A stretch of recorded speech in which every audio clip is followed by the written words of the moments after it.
You said kasi kanina, we also have to make it fun.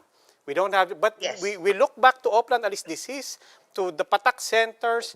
People were going to Jollibee's, to McDonald's, to fast food restaurants. The private sector joined in the fun, not just the mission. Maybe something like that will also help. And I'm sure there are a lot in the private sector already asking, what can we do? What can the private sector do to make this not just urgent for all of us, but still fun?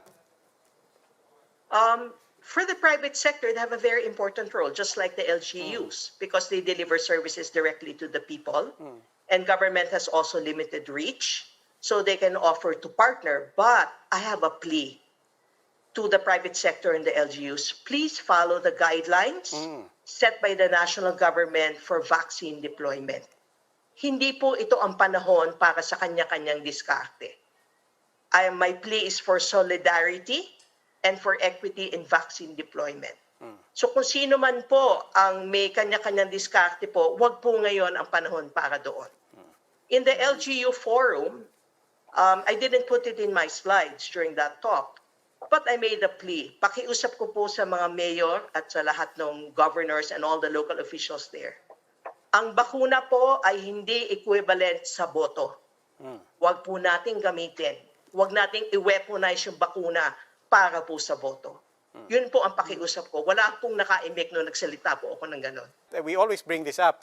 We ask our government officials, are you willing to do this in public? No. We asked a mayor point blank, are you willing to be the first to receive Sinovac? Hindi naman talaga. And then I don't know if I looked at kanina sa slides, I was looking at it, in terms of finding role models, ang konti rin ang pinaniniwalaan nila. They don't believe journalists like us. Mababa ang trust sa politicians. So, saan tayo aangkla? To whom or to what do we anchor our campaigns? Interestingly, the data from the CAP COVID dashboard shows the information sources of Filipinos, and about 70% say they trust scientists, doctors, and health experts. And not surprisingly, only 14% trusted politicians. So the politicians rank the lowest in terms of trust in information sources. So Okay, what's the bottom line here? We should hear less from the politicians and more from the scientists.